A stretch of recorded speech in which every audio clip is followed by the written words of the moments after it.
నమస్తే and welcome to hit TV. ఆవిడ మాజీ సీఎం కూతురు. ఉద్యమం పేరు చెప్పి ఎన్నో లగ్జరీలు అనుభవించారు. అయినా ఎక్కడో వెలితి. ఇంకేదో కావాలని కట్ చేస్తే ప్రజాక్షేత్రంలో కష్టపడుతున్నారని చెప్తున్న ఆవిడ ఇప్పుడు కేసుల్లో కొట్టుమిట్టాడుతున్నారు. ఇప్పటికే ఎన్నోసార్లు సిబిఐ విచారణకు హాజరైన ఆవిడ ఈసారి అరెస్ట్ అయ్యే అవకాశం ఉందని అంటున్నారు విశ్లేషకులు. ఇంతకీ ఎవరావిడ? Let's watch the story.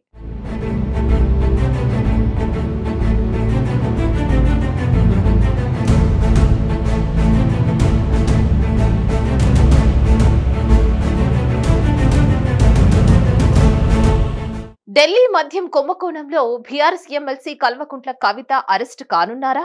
ఏ క్షణంలోనైనా ఆమెను అరెస్ట్ చేసేందుకు ఎన్ఫోర్స్మెంట్ డైరెక్టరేట్ ఈడీ రంగం సిద్ధం చేస్తోందా అంటే అవుననే అభిప్రాయాలే వ్యక్తమవుతున్నాయి. మద్యం కుంభకోణంలో కవితతో పాటు ఢిల్లీ ముఖ్యమంత్రి అరవింద్ కేజ్రీవాల్ పాత్రపై కేంద్ర దర్యాప్తు సంస్థలకు కీలక సమాచారం, ఆధారాలు లభించినట్లు విశ్వసనీయ వర్గాలు చెప్తున్నాయి. ఈ సమాచారం ఆధారంగా కవిత, కేజ్రీవాల్లకు ఈడీ ఉచ్చు బిగిస్తోందని, ఏ క్షణంలోనైనా వారిని అరెస్ట్ చేసే అవకాశాలు లేకపోలేదని అధికార వర్గాలు అంటున్నాయి. ఢిల్లీ లిక్కర్ స్కామ్ లో ఎమ్మెల్సీ కవితను ఈడీ విచారణకు పిలిచి అరెస్ట్ చేసే అవకాశం ఉందని అప్పట్లో రేవంత్ రెడ్డి ఢిల్లీలో అన్న మాటలను జనాలు గుర్తు చేసుకుంటున్నారు. ఢిల్లీ లిక్కర్ స్కామ్ కేసు సంచలనం మలుపు తిరిగింది. ఈ కేసులో బీఆర్ఎస్ ఎమ్మెల్సీ కవితను నిందితురాలిగా పేర్కొంది సిబిఐ. ఛార్జీ షీట్ లో ఆమెను నిందితురాలిగా చేర్చారు. ఇప్పటికే ఆమెకు నోటీసులు జారీ చేసిన సిబిఐ అధికారులు ఫిబ్రవరి 26న ఢిల్లీలో విచారణకు హాజరు కావాల్సిందిగా నోటీసుల్లో పేర్కొన్నారు. మరి కవిత సిబిఐ విచారణకు ఢిల్లీకి వెళతారా లేదా అనేది తెలియాల్సి ఉంది. ఢిల్లీ లిక్కర్ స్కామ్ కేసులో ఇప్పటికే పలుమార్లు కవితను సిబిఐ అధికారులు ప్రశ్నించారు. గతంలో హైదరాబాద్ వచ్చి కవితను ఆమె ఇంట్లో విచారించారు. ఈడీ అధికారులు మాత్రం 2 సార్లు ఢిల్లీకి పిలిపించి అక్కడ ఆమెపై ప్రశ్నలు గుప్పించారు. అయితే మహిళను ఇంట్లోనే విచారించాలని చట్టం వెసులుబాటు ఉందని కవిత సుప్రీంకోర్టును ఆశ్రయించారు. ఆమె పిటిషన్ పై విచారణ చేపట్టిన సుప్రీంకోర్టు ఈ నెల 28కి కేసును వాయిదా వేసింది. ఈలోపే సిబిఐ కవితకు నోటీసులు జారీ చేయడం, ఆమెను నిందితురాలిగా పేర్కొనడం హాట్ టాపిక్ గా మారింది.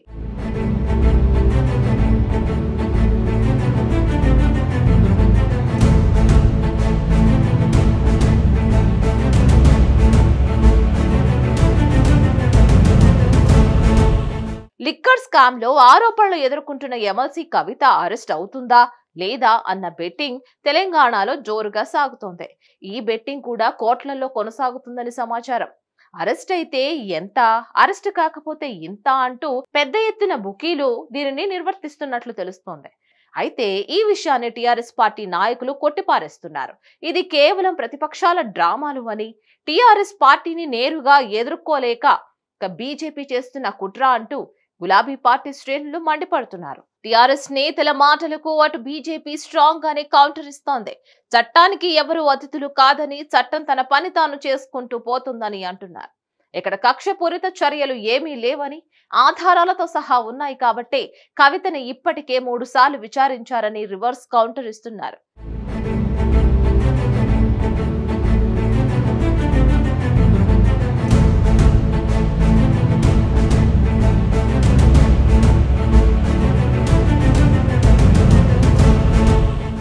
ఏదేమైనప్పటికీ గతంలో ఐపీఎల్ కు, ఎన్నికల్లో అభ్యర్థుల గెలుపుకు బుక్కీలు, బెట్టింగ్లు కాచి కోట్లు సంపాదించేవారు. కానీ కొత్తగా కవిత అరెస్ట్ అవుతుందా లేదా అంటూ బెట్టింగ్లు కాయడం మొదటిసారిగా చూస్తున్నామని చాలా మంది పలువురు అభిప్రాయపడుతున్నారు.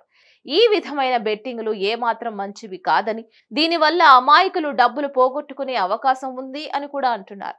మరి మీరేమనుకుంటున్నారు? కామెంట్స్ లో మాకు తప్పకుండా తెలియచేయండి. ఈ వీడియో కనుక మీకు నచ్చినట్లయితే like, share and subscribe to hit TV.